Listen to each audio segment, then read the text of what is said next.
Ahmed says, it is believed in the subcontinent that if a person is inflicted by evil eye, moving and spinning peppers on his head and burning them will cure the evil eye.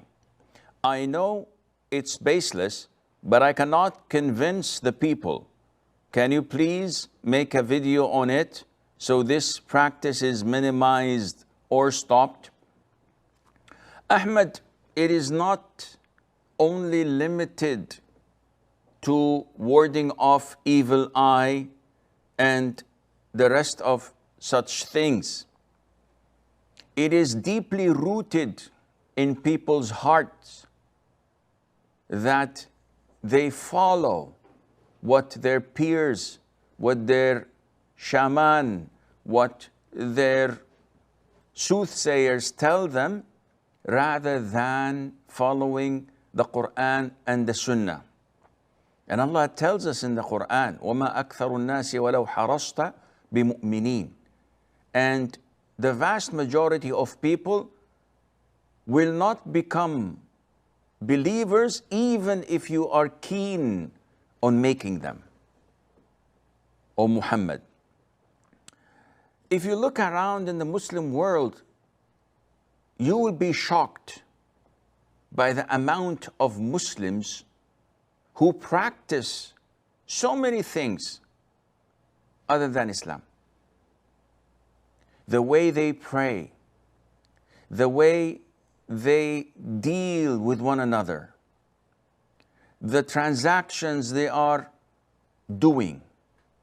If you look at even their aqeedah, which Islam is based upon, you will find it corrupt. And this is shameful. It makes us sorry and it breaks our hearts to see Muslims doing this. And what adds insult to injury is that when you come to them and you present them with the Qur'an, with the authentic Sunnah of the Prophet ﷺ, the majority of them would shrug their shoulders and say, this is how we found our forefathers worshipping and believing, and this is what we will remain to doing until the Day of Judgment. And this is very sad. But unfortunately, we cannot do anything other than making dua for them and continuing to show them the proof from the Qur'an and from the Sunnah. When someone says, La ilaha illallah, prove it. You claim that there is no God worthy of being worshipped except Allah the Almighty, yet you are worshipping someone else. Then you are in deep trouble. Evil eye. There are people who do not even believe in it. So envy, evil eye, jinn possession, black magic, all of these supernatural things that we cannot see are mentioned in the Qur'an and are authentic. Therefore, when we would like to treat them, we do not go to soothsayers. We do not hang amulets or ta'viz or go to sorcerers to help in solving our problems, because this would be shirk, the cardinal sin, as they say, the most major sin on earth that Allah does not forgive if a person dies doing it. What we do is, we look into the Quran, to the Sunnah. Do we have any cure? Do we have any treatment for solving this problem, for uplifting this evil eye? And the answer is yes, we do. The Sunnah is clear the Prophet ﷺ visited Sahl ibn Hanif, may Allah be pleased with him, when he fell sick. So he asked around, do you accuse anyone of giving him the evil eye so that he would fall sick like this? And they said yes. He was washing his body and a companion saw him and he was amazed by the clarity and beauty of his skin. So he said, giving him the evil eye, unintentionally of course, because evil eye does not come intentionally. He said, I have never seen such soft skin, as if it's the skin of a virgin. Of course, both of them are men, and both of them are true natural men. They don't have any inclination towards homosexuality, may Allah forbid, like sick people do today. But he was amazed by, seriously, the softness of the skin. And Sahl ibn Hanif fell on the ground and he was sick on the spot. So when they told the Prophet ﷺ, he was very angry. And he said to that companion, why does one of you attempt to kill his brother by giving him evil eye? Wouldn't you have said, Allahumma barik, or Allahumma barik lahu, or barakallahu laka, which all is stemmed from blessings of Allah.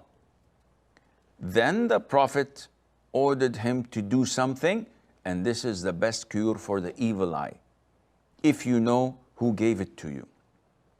The Prophet ordered him to perform ablution and to wash the inside of his garment, his waist wrapper, his thobe, his shirt, his trousers, the inside of it that touches his body, to wash it, and the water all is collected in a vessel.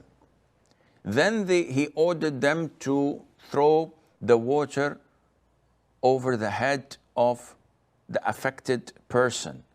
In some narrations, from behind him. So he stands in the bathroom, someone from behind him gives him a bath or throws it on top of his head and his body. The hadith goes on to say, Sahal instantly stood up as if nothing had been wrong with him. So this is the best form of treatment for evil eye. What happens if I don't know the individual? In this case, one is supposed to recite the proper ruqya. Al-Fatiha, Ayat al-Kursi, the last two ayahs of Surah Al-Baqarah, and the last three quls, Al-Ikhlas, Al-Falaq, and An-Nas. And he can wipe all of his body by cupping his hand and reciting in it and blowing and wiping his body multiple times. He can recite it over a glass or a cup of Zamzam water or normal water multiple times and drink it throughout the day and the night, and inshallah within few days he will be cured with the grace of Allah Azza wa Jal. As for turning peppers or spinning peppers on his head and burning them, this is a ritual that most likely is a sacrifice for the jinn. The people do so many things thinking that it is ways of bringing barakah, unknowing that this might be asking the jinn to be pleased by doing it. When there's a ritual in some Muslim countries, when person builds a house, he would go to the foundation of the house at early stages, slaughters a sheep, and with the blood of the sheep splashes it on the foundations. What is this? Some even do something else, which is slaughtering the sheep on the steps of the house, at the entrance, when the house is finished, and sheds the blood there. What are you doing?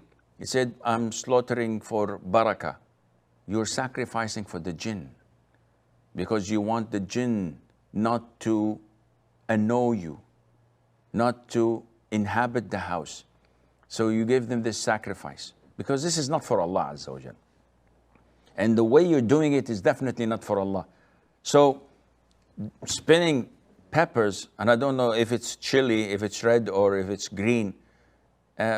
We know that the people in the subcontinent love chili, but this is totally baseless.